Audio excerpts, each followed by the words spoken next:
கிருஷ்ணகிரி அருகே உள்ள கொண்டேப்பள்ளி கிராமத்தில் அமைந்திருக்கும் அருள்மிகு ஸ்ரீ பைரவர் திருக்கோவிலின் மகா கும்பாபிஷேக விழா நடைபெற்றது. இதில் ஏராளமான பக்தர்கள் கலந்து கொண்டு வழிபட்டனர். கிருஷ்ணகிரி அருகே உள்ள கொண்டேப்பள்ளி கிராமத்தில் அமைந்திருக்கும் அருள்மிகு ஸ்ரீ பைரவர் திருக்கோவிலின் மகா கும்பாபிஷேக விழா 3 நாட்கள் நடைபெற்றது. கொண்டேப்பள்ளி கிராமத்தில் புதியதாக புனரமைக்கப்பட்ட ஸ்ரீ பைரவர் திருக்கோவிலின் மகா கும்பாபிஷேகம் நடைபெற்றது. இந்த மகா கும்பாபிஷேகத்தினை தொடர்ந்து புண்ணிய நதியிலிருந்து எடுத்து வரப்பட்ட தீர்த்த கலசங்களுக்கு யாக கால பூஜையில் வைக்கப்பட்டு யாக பூஜைகள் துவங்கியது. பின்னர் மங்கள இசையுடன் துவங்கிய இந்த சிறப்பு யாக பூஜையில் கங்கா பூஜை, கோபூஜை, கணபதி ஹோமம், வாஸ்து ஹோமம், கோபுர கலச பிரதிஷ்டம் மற்றும் 108 கலச பூஜைகளும் நடைபெற்றது.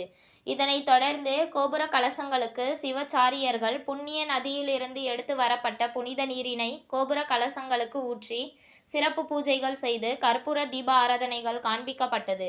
இதனைத் தொடர்ந்து அருள்மிகு ஸ்ரீ சித்த பைரவர் மற்றும் பைரவர் சுவாமிகளுக்கு சிறப்பு அபிஷேகமும் கற்பூர தீப ஆராதனைகளும் காண்பிக்கப்பட்டது.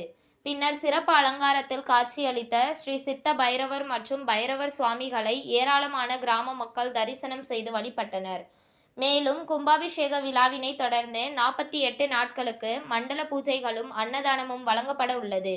இந்த கும்பாபிஷேக விழாவிற்கான ஏற்பாடுகளை ஸ்ரீ பைரவர் ஆலய நிர்வாகிகள், ஊர் பொதுமக்கள் மற்றும் கொண்டப்பள்ளி, மேலூர், கீழூர், மேலூர் பைரவ கவுண்டர் நகர், கீழூர் தீர்த்தகிரி கவுண்டர் நகர், மேல் நுக்கியூர், கீழ் நுக்கியூர், குட்டூர், தாசரப்பள்ளி, புலிவரிசை, குட்டூர், சின்ன குட்டூர், மாதப்பட்டி, அம்மனேரி, வட்டகம்பட்டி கூட்ரோடு, சுற்றுப்புற கிராம ஊர் பொதுமக்கள் மற்றும் கொண்டேப்பள்ளி கிராம மக்கள் சிறப்பாக செய்திருந்தனர்.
உங்கள் தேடல் நியூஸ் சேனலை லைக் பண்ணுங்க, ஷேர் பண்ணுங்க, கமெண்ட் பண்ணுங்க, ஆல் பெல் பட்டனை கிளிக் பண்ணுங்க, மறக்காம சப்ஸ்கிரைப் பண்ணுங்க.